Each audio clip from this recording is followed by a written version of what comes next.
Good afternoon, everyone. I believe everyone here today is expecting us to talk about pandemic architecture. But before that, let's talk about other stuff. We would like to talk a bit about humanity. So what is humanity? There are two definitions about humanity. One of them is about us, human beings, living collectively. Another one is about the quality of being humane, the compassion. As easy as it seems, both of them are the biggest issues to tackle nowadays. Living collectively and being compassionate are rather unreachable in today's context. But little do we know, without these two aspects, living collectively and being compassionate, we are slowly drifting away from humanity. When humanity fades away, what do we have left? In the midst of the pandemic, we are all forced to be isolated. Is that a big of a deal? Perhaps not really. Most of us in this room, I presume, we could easily and comfortably isolate ourselves and snug into our cozy and comfy bed and scrolling on our phone. But sadly, not all of us are as fortunate. On the flip side of our society, there are people who are really struggling to just get by every single day. With the extensive business shutdown, economic recession, and they are immensely affected. Some of them are even struggle to put food on the table, following by emotional distress. These vulnerable ones could easily be attacked by mental disorders such as depression due to the financial predicament and overcrowded and packed environment and the poor living condition. The living condition, health and safety, and hardships of the poor are unimaginable, and they are hidden in the shadow that need to be brought to light. The truth is, we are not all in the same boat. We as the architects, what is our role in this pandemic?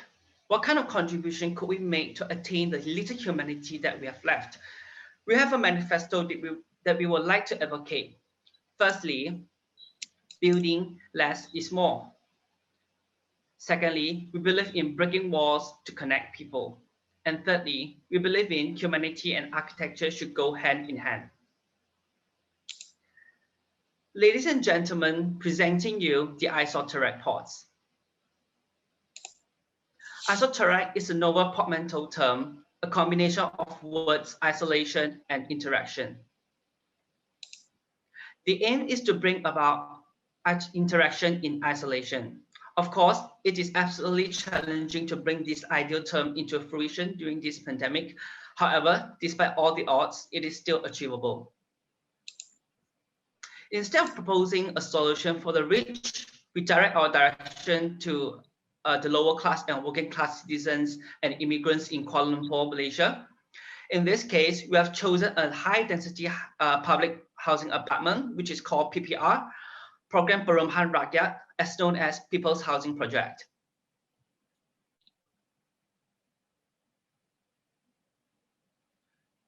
Why high-rise buildings, you may ask? The high-density, high-rise building typology imposes more challenges than the landed ones. Also, they are widely resided by the lower class, and it is more complicated to solve. And well, of course, we love challenges.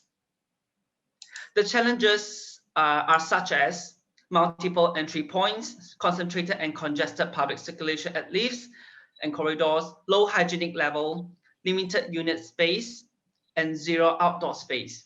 All these unfavorable circumstances are putting the residents' lives at stake. This existing wretched living condition exposes the tenants extremely vulnerable to the virus. The project aims to resolve two main issues. Firstly, the poor living condition of the tenants, and secondly, building up a defensive firewall to shut the virus out of the compound. For the health issue, we are not just focused on the physical health, but also mental health of the tenants. The whole concept is inspired by the board game Snake and Ladder. The project aims to inject liveliness and happiness into the gloomy and sorrow-building atrium, and turn it into a cheerful floating courtyard which offers an array of outdoor activities. There is this saying by Natalie Ritchie. She says that seeing something we define as beautiful causes us to feel pleasure. We all know that the interplay between architectural design and human psychology is significant, yet it remains largely unnoticed or even ignored both in and outside the design industry. That being said, we would love to materialize this concept. In this design, we will focus on 3 aspects: interior space, external circulation, and the space in between. People will only start interacting when they feel safe and comfortable. Hence, for the design intervention, safety is our top priority. We will use the structure as a social distance guide to replace the conventional fluorescent color slip-resistant tape that applied on the floor.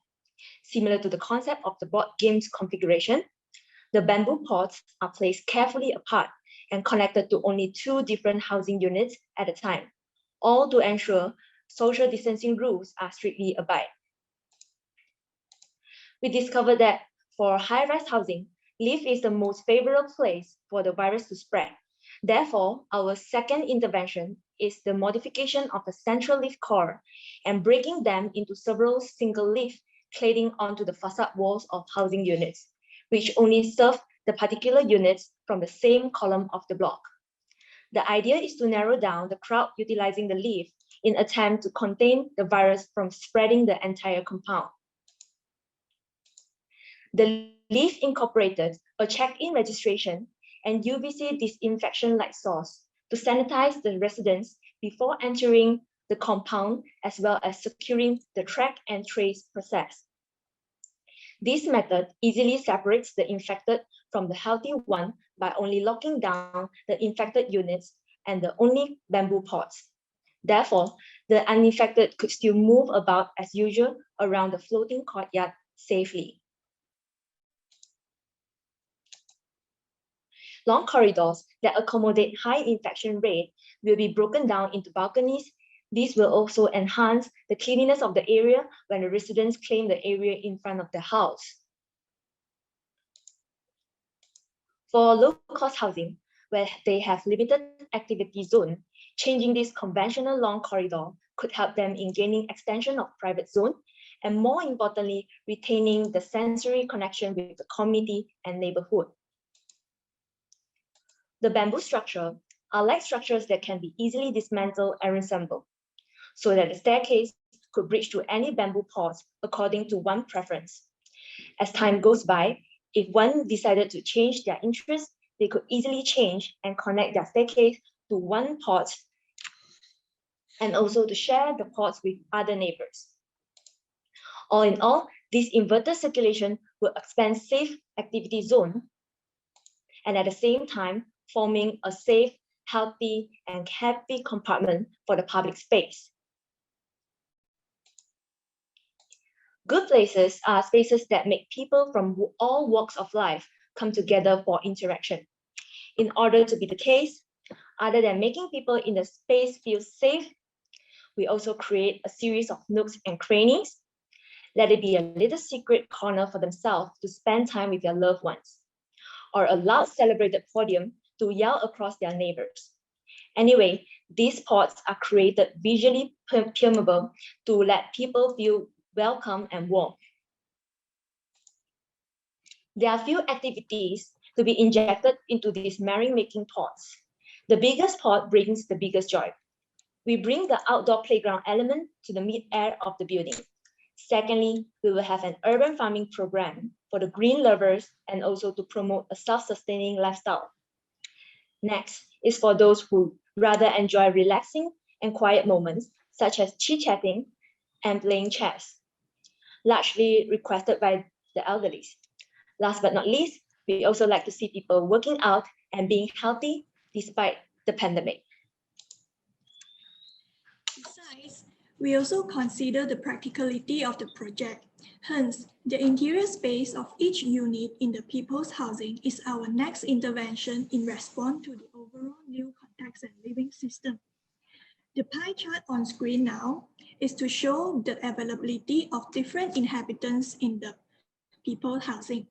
They are a relatively lower income group and working class in the city, including elderly couple, small family, extended family, young entrepreneurs, students, and foreign workers.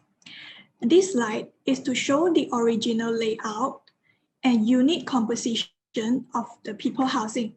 The original layout of each unit is static and inefficient to meet different users' needs, causing them to expand their personal space into the public corridor to hang their clothes, used as storeroom and children's playing areas.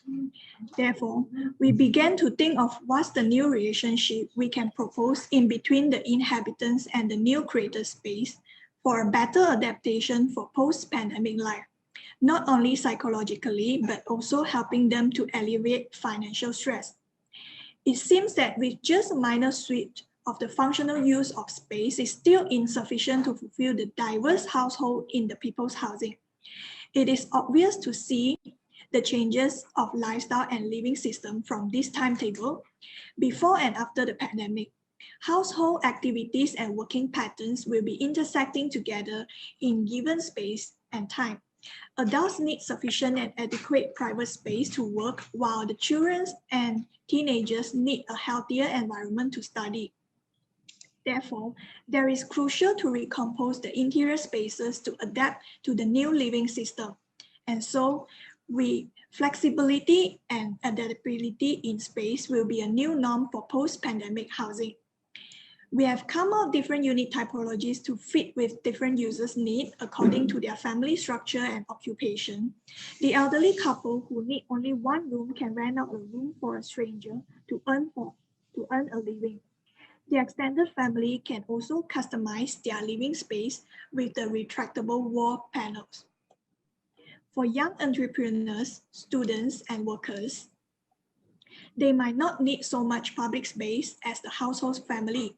They are flexible to create their space in a niche based on their own demand and functions. Therefore, the interior spaces with the outdoor floating courtyard and bamboo leaf as a continuous entity. Although everyone has their own compartment, but they are still able to connect with each other. As shown in our produced drawing, we reimagine different user groups in one single floor and curate different unit typology with functional pods based on their characteristic. It shows a diverse possibilities in hybrid multi-story residential building to cope with the post-pandemic lifestyle. We believe that despite the strike of pandemic, people can still maintain a good connection with each other in a physical way. Last but not least, to conclude our proposal, we have a vision that this low-cost housing prototype can be easily replicated on similar building typology all over the world with respective vernacular building materials and construction methods. By using this design proposal as a prototype, the message that we want to deliver is the possibility of the coexistence of isolation and interaction could be realized as a post-pandemic housing solution to provide a healthier lifestyle for the people in all categories, as well as to ensure sustainable economic growth of a city and nation. That's all for our presentation today. Thank you. Thank you for your presentation. And now is the Q&A time. Francine, please. Thank you for your very clear explanation. I like very much that you say that you try to bring humanity and architecture in one hand, and that you did analyze what is the, for instance, that the lift is the biggest spreader, and how you try to combine economic, food, stress, healthy and safety, and you know that we really have a role as an architects in pandemic. So first I want to give you a big compliment how you did this whole analysis. We were just, or I was just wondering, your analysis also that you want to add space in the middle, in between. I like this drawing very much, what you're showing now, that it's almost like bird cages.